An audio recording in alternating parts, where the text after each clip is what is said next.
We're going to jump into the next guy. This fella is a little bit more interesting to me. I know you guys are going to have some thoughts on it. He's got some metrics, and I am not a metrics guy. Okay, let's be completely outspoken about this. I don't like metrics. I don't like velos. You either hit the ball or you don't. But Luke Adams has high metrics, and this is what his 2023 season looked like. He had 339 at bats. His average was at 233. On base percentage was 400. Slugged 401. On base plus slugging 801. He had 11 home runs and 30 stolen bases, which I think that's a mirage, but we'll get into it. 18 doubles on top of that. He is 6'4", 210 pounds. He did come out of high school, drafted in 2022, round 12, pick 372. I'm a little bit interested about that as well. He's only 19 years old, guys. Ross, I know in our league, I traded you Luke Adams for a reliever. And that is because I don't see what everybody else is so excited about here. But Ross, go ahead, jump into this one. Kind of convince me of what's going on here. The Hinsdale Hurricane. That's what we're calling him. Nice. That's a good name.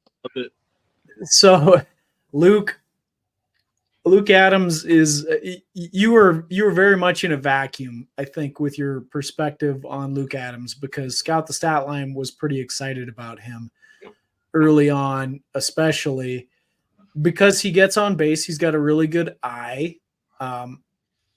and he hits with decent power, and he's fast. He's a hard worker on the field overall. But now the flip side of it, scouts do not like this guy. They do not like this guy much at all because he's got a funky swing. And if you've ever watched him play, you pick up on it right away because it's just odd. It's an odd swing. It feels like it's got a hitch in it. So in many ways, I think you could think of Luke Adams as sort of a project a little bit, but because most people are saying that the swing is not going to pan out as he moves up. It's not going to pan out as he gets to the major league level. Whether that's true or not, I don't know. I think we've seen some major leaguers with some pretty funky swings that have been successful enough. So we'll see if that works out for Luke Adams. If he's got to change his swing, then it's about adaptation, And if he's somebody that adapts, let me just say this. I think in the numbers, I can see a guy that has the eye, that has the power, that has the speed. And those are the characteristics that you want in your baseball players. Fantasy or not, you want those characteristics in your baseball player. If he can iron that thing out, there's serious potential here. And Scout the Statline sees it in the numbers, putting him as the number 5 guy. That's pretty impressive. Yeah. Mm-hmm. Before you get into it, and I want to kind of piggyback off what Ross was saying, when you see his YouTube swing, imagine if anybody's ever seen Charles Barkley swing a golf club.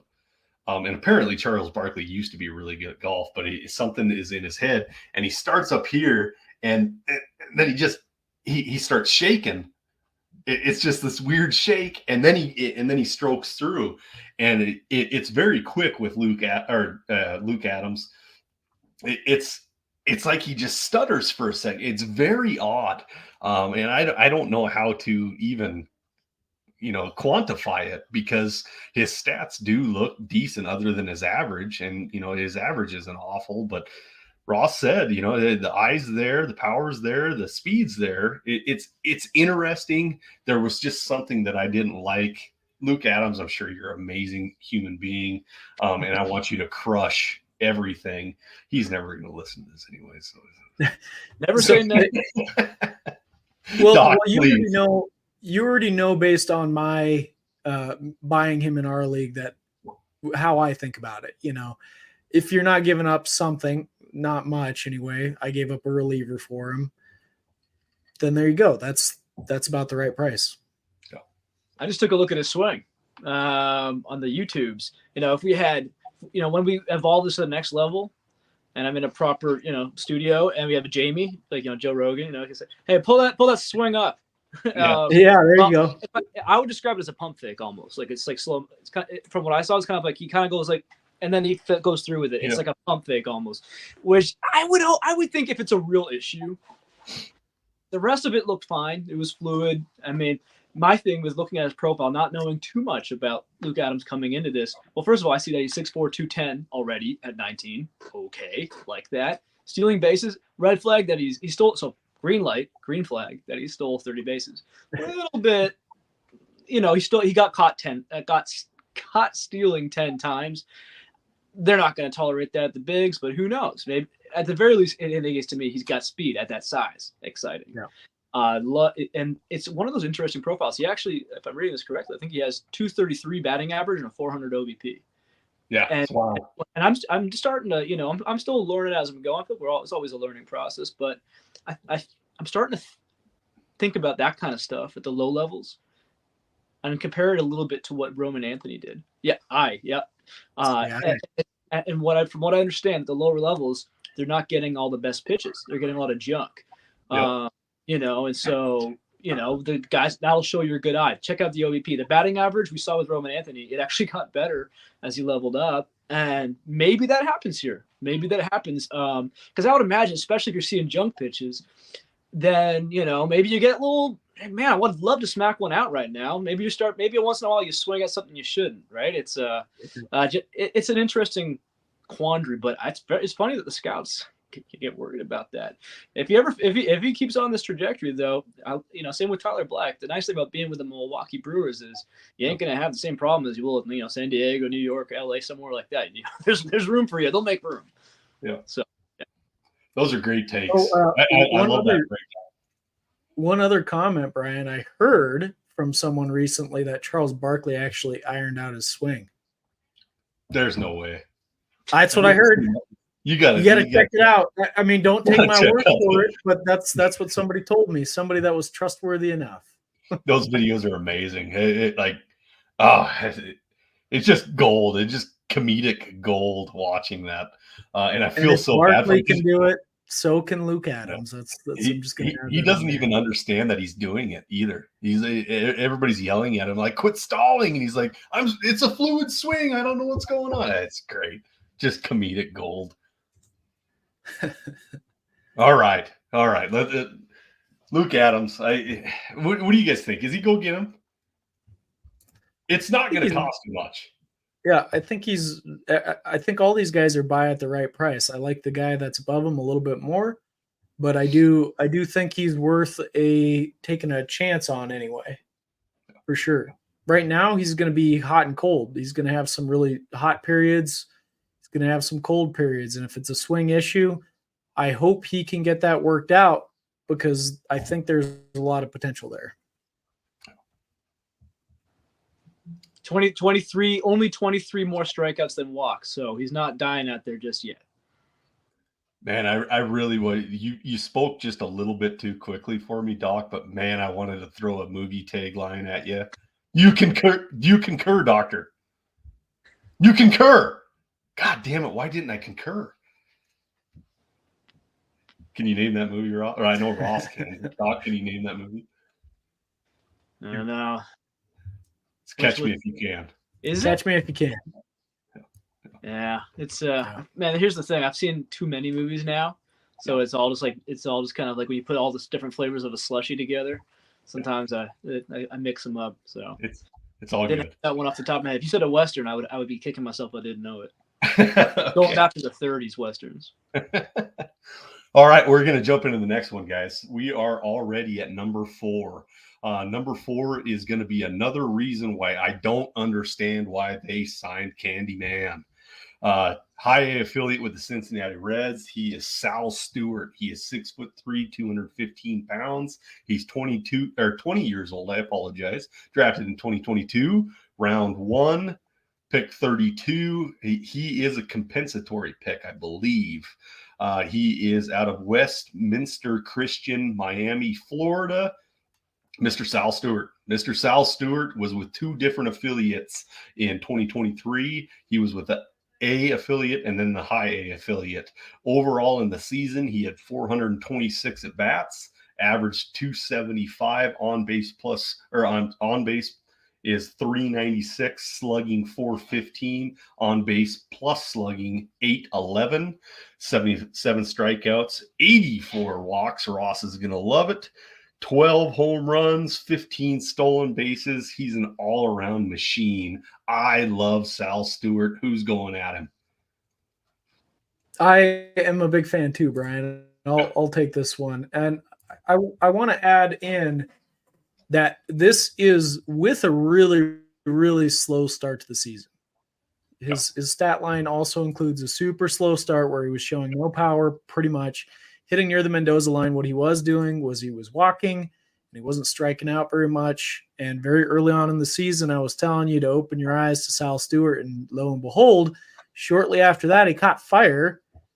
In June, he hit 337 with a 584 slugging percentage. So he caught fire. So like clockwork, this worked out again. And he had a pretty strong finish through his season. It wasn't as strong as that June, I wouldn't say, but pretty solid. He's a guy I'm really interested in. He's a big boy. He might not stay at third base. Maybe he ends up at first base. We'll see. It doesn't really solve his problem necessarily with the Reds as far as playing time, but I think it's a quality bat that is talented enough that he could push the issue somewhere. So really looking forward to him. He's a guy that, as you mentioned, walks more than he strikes out, which I love in prospects. He's barely 20 now. He's going to play all of next year as a 20-year-old. He'll be in Double-A. You know, if he's crushing it, maybe he sees some Triple-A. He might start at High A again, but he'll be in Double-A at least at some point next year. Agreed. Yeah, I mean, I'm not really too worried about a guy like Candelario blocking him because there's still more development to go here from what I can tell. You know, we're looking at it. I'm a crazy guy because I believe in something called physics. So when people start questioning the power of guys who are listed at 6'3", 215, it's like, well, maybe he's a Nimmo. Maybe he never really. In fact, maybe he's a Vladdy Jr. right now, right? Got some launch angle issues, but it's something where certainly it's 5 days ago just turned 20. So he's just a teenager till last week. First round pick pedigree. I mean, there's a lot to like here. And this is something where, something that really got me going with on the Slammy B train, the Basayo train. He got better at higher levels. And you can see it's a smaller sample size here with Stewart, but, it went from 269 at A to 291 batting average at High A. And maybe it's a situation again. It's small sample size, but it's not discouraging. I'll tell you that much. And yeah, I think the thing with all hitters is when you get to Double-A, you're seeing a way better uptick in pitching. So that's where you'll see some guys who, okay, maybe this guy he has some work to do, or maybe it's okay, no, this guy's for real. We'll find out. Probably, I mean, with numbers like this, you're going to see him in Double-A. Hopefully to start next year, really. Yeah. I'm a big proponent of Double-A stats. I have been since we started this whole gig. Double-A is what I live and breathe, man. I don't even care about Triple-A. I want to see those Double-A stats, and I'll just project from there. I don't care. So I love that take. Beautiful take. Ross, do you have anything more to add on Sal Stewart? He's a go-get him for me. He's one of my favorite prospects. Go get him. All right. Well, we're going to jump into the next one. And, okay, I'm going to go bonkers again. There's something about the third baseman this year. And this quite possibly is my favorite prospect out of everybody. There might be one more. His name might rhyme with Met Billiams. But let's call this guy what he is. He's an absolute superstar for the Tigers. His name's Colt Keith. and he's 6'2", 211 pounds. He is age 22. He was drafted by the Tigers in the 5th round, pick 132 overall out of Biloxi, Mississippi. Colt Keith is literally my favorite prospect. Max Clark might be up there in the Tigers organization, but Colt Keith is still my number one. This season in 2023, he had 507 at bats between 2 different levels, AA and AAA. His average was 306, on base of 380, slugged 552 with a whopping on base plus slugging of 932. He had 121 strikeouts, pretty high, 60 walks, 27 home runs, 3 stolen bases. We don't care about that. 38 doubles, 3 triples. I said this once, and I get made fun of it about it quite a bit. And I said this about Alec Burleson. He's a man. Everybody else just get out of the way. And that's Colt Keith. Just get out of his way. This guy is a superstar. I don't care. Go get him. Pay whatever you have to. I'm excited about the Tigers' future. Riley Green, Colt Keith, Max Clark. It's going to be so much fun. Colt Keith, give it to me. Who's doing it? I'm jumping in. You guys are going to do it? I'm jumping in because I'm kind of. I feel like I've really, I really dove deeper in the prospect game this year. Now I'm like forced you guys to bring me on here and stuff like that. But even as recently as the MLB draft this year, when I was knee deep in it all, and I was like, dang man, I really wanted Max Clark. Max Clark. I saw him play here in Indiana. He's just down the road. He's a stud, and it seems like we'll talk about Clark some other time. That's a whole podcast. But I was disappointed because I wanted him to go to Texas. And I was like, yeah, baby, let's do that. And I was like, he's gonna go die in Detroit, like all these other prospects. But I'm starting to realize what? No. Things are turning around up there. Things are turning around in a big way. Starting to get some healthy pitching. Pitching's shoring up, but the bats are really interesting. Yeah, you say Clark.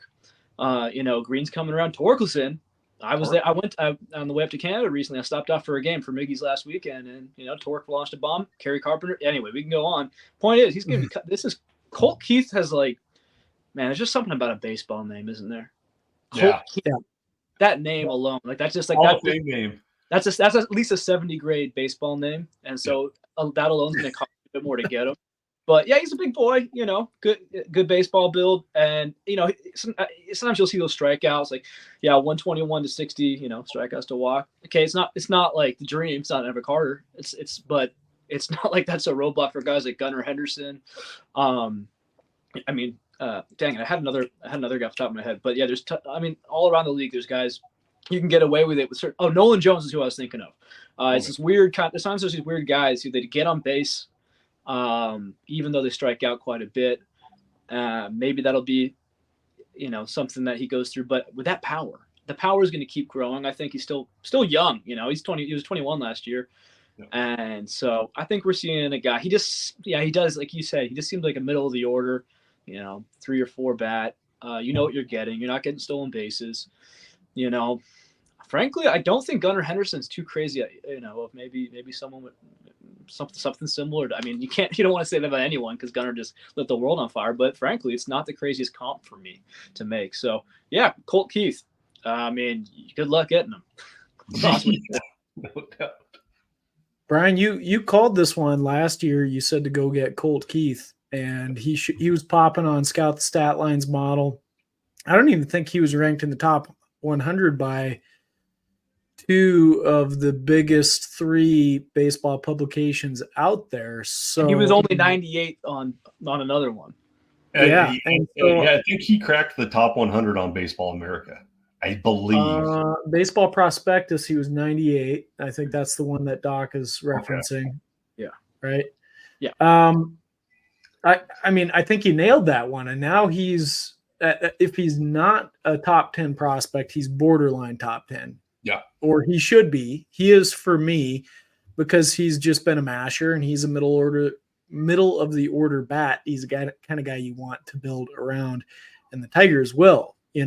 If they got Torque in the 4 spot, and they got Keith in the 5 or 3 spot, and Max Clark hitting just above them, or Riley Green hitting just above them. Maybe Clark is leadoff. I don't know, but it looks really interesting when you pile all those guys together. So yeah, I'd say Colt Keith is definitely somebody you want to roster, but the obtainability of him is going to be a lot tougher than a lot of these other guys we've talked about.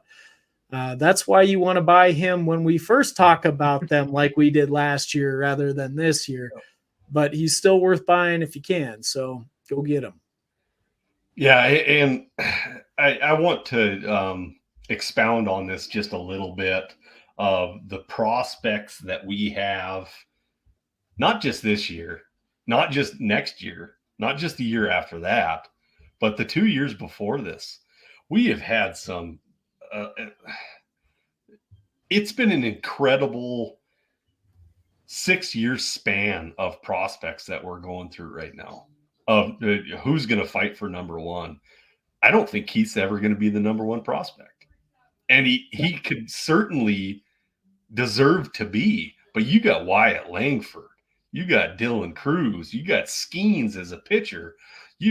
All of these guys. We are going through a phenomenal run of prospects right now. Phenomenal run. It's wild. It's wild.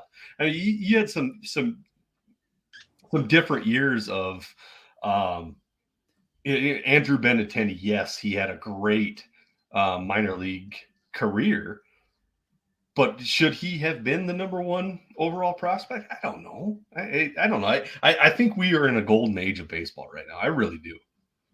That's time and place sort of thing. I mean, if you were saying Keith, if he was in that class, would he have been above Benintendi then?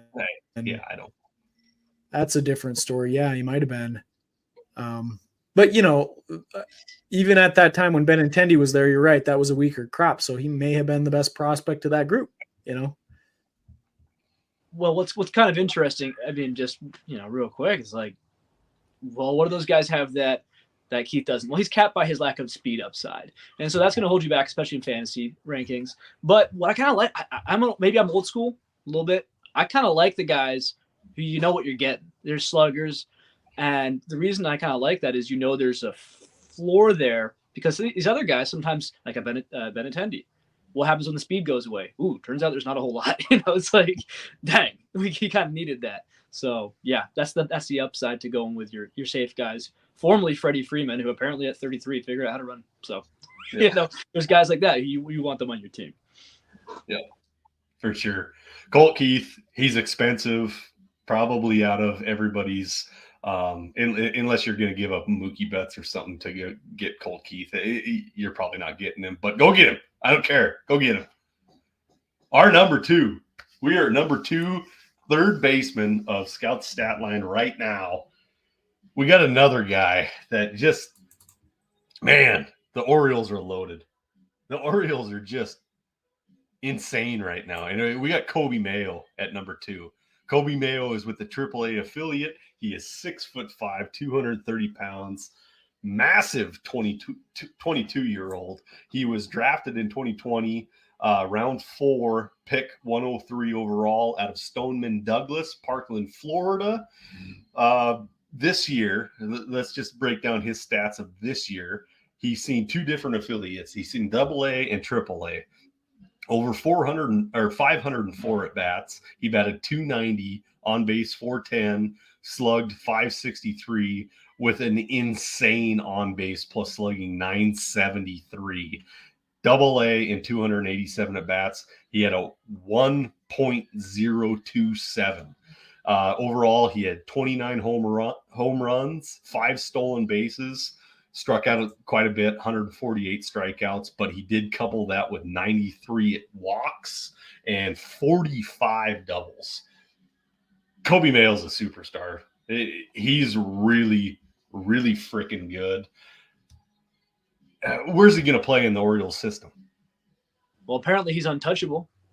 So no, but they've declared him, he's up there with Jackson Holiday, and I believe Basayo that cut too. They're not getting dealt. So guess what? You find a place for him. You know, I'm just kind of looking over his profile. There's a lot of similarities between him and Colt Keith in terms the way they operate. And it's interesting. I maybe, you know, I don't know. I don't think of as having that similar kind of power, but with Kobe Mayo, there's no mistaking it because he's 6'5", 230 pounds, Yep. and I believe in physics. So, and in this case, there's no problem with the launch angle. It's there. If there's a red flag, it's that, you know, this is a good justification of why he was not a lot. Last year, 2022 was a bad year. You know, 247 batting average, 326 on base. Sorry, so that was 2022, not 2023. 2023, you know, blew it all out of the water, crushed it, you know, over 400 OBP. I'm wondering, you know, I think he's a stud. I don't think he's a stud. I know he's a stud, and it's so cool. You know, he's going up into the Orioles organization where you just know these guys are going to be contenders for years now. Or, I mean, I don't see how they're not. But it's very exciting for his counting stats. Yeah, both these guys are kind of similar in that you're so reliable. You're not getting stolen bases, but I love it. And my question, maybe Ross has an answer for this. I'd love to know something. What did he change? You know, maybe we don't know it off the top of our heads here, but what did Mayo do? Is just the, you know, the Orioles' new magic touch? I don't know, but that's a transformation, and it's exciting. Yeah, that's a good question. I mean, I can look at the numbers and tell you what they tell me.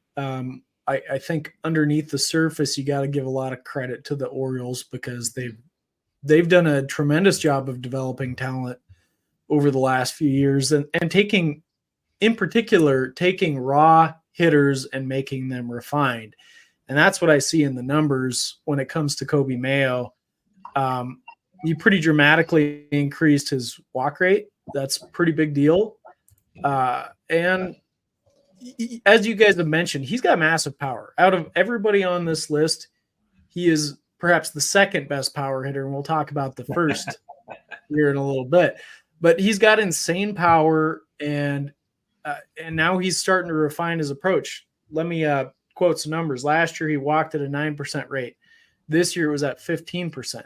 That's pretty dramatic, while cutting down his strikeout rate from 26 to 24. That's not as dramatic, but when you're increasing your walk rate, that just tells you he's swinging at better pitches right off the bat. You don't even need any advanced statistics to see that just by looking at his walk and strikeout rates right there.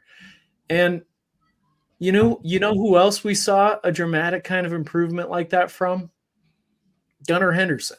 He did the same exact thing before he came up, and look at how that turned out for him this year. So Kobe Mayo's on the same trajectory. He'll be in the major leagues next year. There's no doubt about it. And, you know, we'll have to see, but it looks like the power is going to be pretty legit. And I would just, you know, thinking about it a bit more, let's, you know, give him actually take that red flag and turn it into a even more impressive victory, because 6'5" sounds fun, but it's actually tricky in baseball. That's what some of the problems with the guys like Ellie and O'Neal Cruz is that they're just too tall almost. It's like this, you know, there's holes in the swing, or the strike zone gets bigger. It's easier to exploit sometimes for pitchers. So the fact that he's, you know, there's not a lot of really tall guys. There are a lot of them, and they don't make it a lot of the time for reasons like that. So the fact that he was able to overcome that, you know, that's exciting. Okay. Absolutely. I'm going to say it right now. I think Mountcastle gets bumped off first. He plays outfield, and Kobe Mayo is your new Baltimore Orioles first baseman. Other way around, just because Mountcastle's a very elite defensive first baseman. He is. He really is. I think they did play Mayo a little bit in the outfield, so we might – no, it looks like they didn't. They did third base and first base this year. I thought that they had. No, I take it back. The reason I said – yeah, the reason I said that, Doc, is because I think Mountcastle can handle the outfield, and I don't know if Mayo can. We'll find out. I'm not an expert on either, so. Neither am I. Yeah. What do I know? Just some guy. All right. Get Mayo in your middle infield or in the middle of your lineup if you can. Yeah. Not in your middle infield. Middle of your lineup if you can. There's a lot of people that are not high on Mayo. Yeah, I've heard quite a bit. They're just like, I think he's just a guy. And I'm like, you're freaking nuts. The one thing you got to watch is the strikeouts. That's the one thing. It's not high, but it's on that edge, you know, where borderline. It could be a problem if he doesn't keep it in check. Yep. Well, a guy like Gunnar, even, you know, stud, went through some serious struggles this year. You're going to probably see that. Yeah. You know, it might be maybe he has to get sent back down for a bit. But no, I would say that there was that feeling, and something in the last, like in this offseason, I've seen Mayo's value. He's just getting put in that top 10 group consistently. So I think by the time the spring training ranks come out, we're going to be seeing him up there, and the hype will be real. If you're listening right now, you might want to get him now, because his last year, he was probably in 30, maybe 40 range, possibly even in the 50s. Might want to get Kobe Mayo now, because like Doc said, once these rankings start coming out, it's going to be top 10, certainly top 20. All right. Well, we're already at number 1. We're just turning and burning through these third basemen. Everybody knows who I'm going to say next. He's a Tampa Bay Ray, and his name is Junior Caminero. He's 6'1", 157 pounds. That's a lie. He's at least 180 pounds. He's a built human being. So 157 pounds is wrong. He's age 20. He was born 7/05, 2003 in the Dominican Republic. He did debut last year, and his stats are broken down as 2023. He had 460 at bats. He batted 324 on base on base percentage of 384, slugging of 591. With another whopping on base plus slugging of 975. This was over high A and double A. His double A stats, which are going to be important to me because that's what I care about. 314 at bats, 309 average, 373 on base, 548 slug, and 921 on base plus slug, with 20 home runs, 3 stolen bases, 9 doubles, 60 strikeouts, 32 walks. Like, how do you quantify Junior Caminero? He's everybody's in love with him, right? Well, Brian, I will say this. We got on here last year, and we said, do not miss Junior Caminero. Go buy him. Get Caminero. And we've been blasting that all year, reminding people, hey, we were telling you. And it's not to say he wasn't ranked anywhere. He was ranked. He was a top 50 prospect in some places. But we were saying on that podcast, we were saying he is going to move from being where he is now to being at the top end. And sure enough, Scout the Statline has him number 1 overall. This is the best power prospect that you're likely to find that's going to be productive in the major leagues. Go get this guy. You throw everything you can to go get Junior Caminero, because I think there's superstar potential here. No, you're not going to get stolen bases. As Doc Holliday said, like, there's something nice about having somebody that's going to be reliable. You know he can hit. You know he's got power. He didn't have a great debut, so that maybe means you got a shot at him. And I would take full advantage. He has been playing in another summer league or winter league, Dominican Winter League, where he is 10 years younger than the average person that's playing in that league. And guess what? He's been doing the same thing that he did to the Australian League last year, where he was 7.5 years younger. He's destroyed it. Slugged 575, 5 home runs. The guy is a monster masher. And Scout the Statline thinks he's the best prospect in baseball. So go get him, because the market doesn't have him at number 1. One more thing that I want to say about Junior, and then I'll let you guys take it over. 2 more things. He projects for 32 home runs per 600 plate appearances. That's pretty monstrous. And he draws one of the most interesting comps that we've got in this entire system to Vladimir Guerrero Jr. How about that? It's a pretty good one. Well, don't say that these days. I've never seen people more down on Vladdy than right now. But no, he's Vladdy Jr. with go by Vladdy too. With a better logic. Yeah. Go by Vladdy. Go by Junior. Go buy both of them. I got a question, and I've wondered this for a while now. What's the deal with? Is that his real weight on Baseball Ref? He's 157 on there. I'm like, there's no way this kid's crushing 30 bombs, with that weight. Yeah. No, he's solidly built. That's a very funny thing they got up there. They got to update that. So I don't know if now is remotely possible to buy him for any normal, exchange. I wouldn't, okay, here's the thing. This is the kind of, when guys get this much hype, like Jackson Holiday, I try to find it. Does anyone have anything bad to say about this guy? And there's no one's going to be sitting here saying, well, no one's saying it's going to be saying bust or, this guy sucks. You're not going to be hearing that. But what's some potential issues that might slow down development? You never know. So I look at him, I see just crazy power, just clearly can hit the heck out of the ball, so young, but that last bit, so young. At the end of the day, he's still a kid, playing with the Rays, which is that's like, it's like I'm trying to say a bad thing and it's turning into a good thing again. So it's like the Rays, relatively, they weren't rushing meat up, they have no problem slow rolling their guys, but they brought him up from Double-A. And, not the best numbers, 7 games, but it's like he's going to be given every chance in the world to be starting the year there.